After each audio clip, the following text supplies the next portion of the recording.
മേടിൻ തന്നെ മേടിൻ പറക്കുളം അല്ലേ? അപ്പം ഞാൻ രണ്ട് എന്നാ ഉണ്ട് വിശേഷം? സുഖമല്ലേ? ഇവിടെ എന്തോ ഒരു സാധനം ഉണ്ടായെന്നൊക്കെ പറഞ്ഞേട്ടെ. മാങ്കുസ്തി പണ്ടുതൊട്ടുള്ള അല്ലേ? അപ്പൊ മേടിൻ തന്നിത്തോടാന്നൊക്കെ പറഞ്ഞേട്ടെ. മേടിൻ തന്നിത്തോട് മേടിൻ പറക്കുളം അല്ലേ? അപ്പം ഞാൻ 2 കിലോ വാങ്ങിച്ചോട്ടെ. ഇതിന് ഇവിടെ എന്നാ വിലയാ? 160 രൂപയുള്ളൂ. 160. വെളിയിലോട്ട് പോയാല് പോയാൽ 250 240 ആ റേഞ്ചിലാ. മേടിൻ തന്നിത്തോടാണ് 6 കിലോ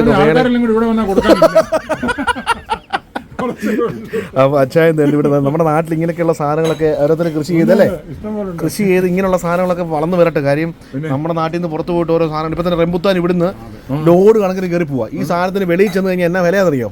അതുപോലെ ചക്കയ്ക്ക് ഇവിടെ എന്താ വിലയുണ്ട്? 10 രൂപ.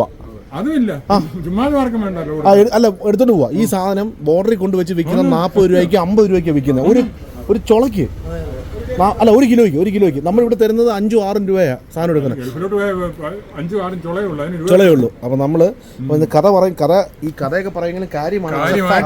അതെ, ആനയ്ക്കും കരടിക്കും ഒന്നും കൊടുക്കാതെ നാട്ടുകാർ തിന്നുക. അതെ, നമുക്കുള്ള ഔഷധ ഗുണമുള്ള സാധനമാണ് അത്. അതെ, ഫോറസ്റ്റ് ലോ സാറുമാർ ചെയ്യുന്നില്ല. ഇത് ഈ മലയോര മേഖലയിലുള്ള ഈ ആനകളൊക്കെ ഇങ്ങനെ ഇറങ്ങി വന്ന് എല്ലാം ഉണ്ട്.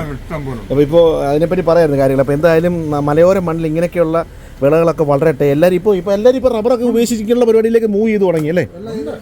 എല്ലാവരും കൃഷി ചെറിയ തുടങ്ങി കഴിഞ്ഞു. അപ്പോൾ എന്തായാലും ഇങ്ങനെയുള്ള നല്ല നാണ്യ വിളകളൊക്കെ വരട്ടെ. പച്ചാൻ്റെ പടം വന്നു കഴിഞ്ഞാൽ ഇത് മേടിൻ തണ്ടിത്തോടാണോ? അല്ലല്ലേ? തേക്കോടല്ലേ? മേടിൻ കുത്തക്കുളം. അയ്യോ, നേരത്തെ ഓമയ്ക്കായിരിക്കും ചുമ്മാ വഴി കിടന്ന സാധനം. ഇന്നിപ്പോൾ എത്ര കിലോയ്ക്ക് എന്നാ വില? 50 രൂപ കേട്ടോ. കിലോയ്ക്ക് 50 രൂപയാണ് ഓമയ്ക്കായ്ക്ക് വില. ഓമയ്ക്ക അതുപോലെ ഞാൻ ഈ ഇവിടെ ഈരാറ്റുപേട്ടെ നമ്മുടെ റോബിൻ ഗിരീഷേട്ടൻ്റെ വീടിൻ്റെ ഓപ്പോസിറ്റ് സൈഡിൽ ഒരാൾ വ്യാപകമായിട്ട് നല്ല രീതിയിൽ ഇങ്ങനെ ഓമയ്ക്ക വെച്ച് പിടിപ്പിച്ചിരിക്കുക. അത് പോകുന്നത് തിരുവനന്തപുരത്തിന് പച്ചയ്ക്ക് ലോഡ് കയറി തിരുവനന്തപുരത്തിന് പോകാമെന്ന്. അപ്പോൾ നമ്മുടെ നാട്ടിൽ ഇങ്ങനെയുള്ള സംഭവങ്ങളൊക്കെ ഉണ്ട്. അപ്പോൾ അതൊക്കെ ഒന്ന് പ്രോത്സാഹിപ്പിക്കുകയാണ് നല്ലത്. ആപ്പിൾ എടുത്തല്ലേ കേട്ടോ. മേടിൻ കട്ടപ്പന മേടിൻ വരുത്തൽ ന്യൂസിലാൻഡ് ആപ്പിൾ അല്ലേ? അപ്പോൾ എന്തായാലും ഹായ്, നമസ്കാരമുണ്ട്. മേടിൻ സാധനമൊക്കെ ഇവിടെ ഉണ്ട് കേട്ടോ. അതൊക്കെ വാങ്ങിച്ചടിക്കുക.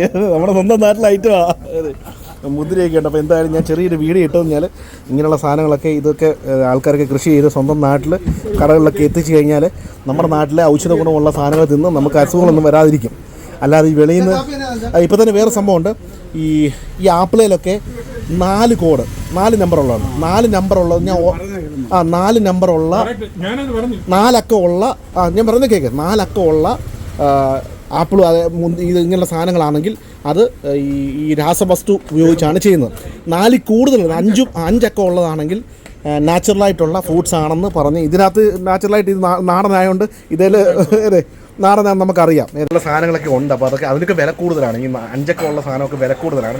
അപ്പോൾ കിട്ടാനില്ല സാധനം. അതെ, ഇതാണല്ലേ നമ്മുടെ നാട്ടിലെല്ലാം കിട്ടുന്ന അങ്ങനെയുള്ള റിലേറ്റീവുള്ള ഐറ്റംസാണ്. അപ്പോൾ എന്തായാലും നാടൻ രീതിയിൽ കൃഷിഭവനാണ് ഇതൊക്കെ പ്രൊമോട്ട് ചെയ്യേണ്ടത് അല്ലേ? കൃഷിഭവനാണ് ഇതൊക്കെ പ്രൊമോട്ട് ചെയ്യേണ്ടത്. കൃഷിഭവൻ്റെ ഗ്രൂപ്പുകളിലൊക്കെ കയറി ജോയിൻ ചെയ്ത് കൃഷിയെ പ്രോത്സാഹിപ്പിക്കുക. ഓക്കെ, അപ്പോൾ എന്തായാലും നടക്കട്ടെ കാര്യങ്ങൾ. അച്ഛാ ഓക്കെ അല്ലേ? അപ്പോൾ തണ്ണിത്തോട്ടിൽ നിന്ന് ജെയിംസ് വിത്ത് ക്യാമറമാൻ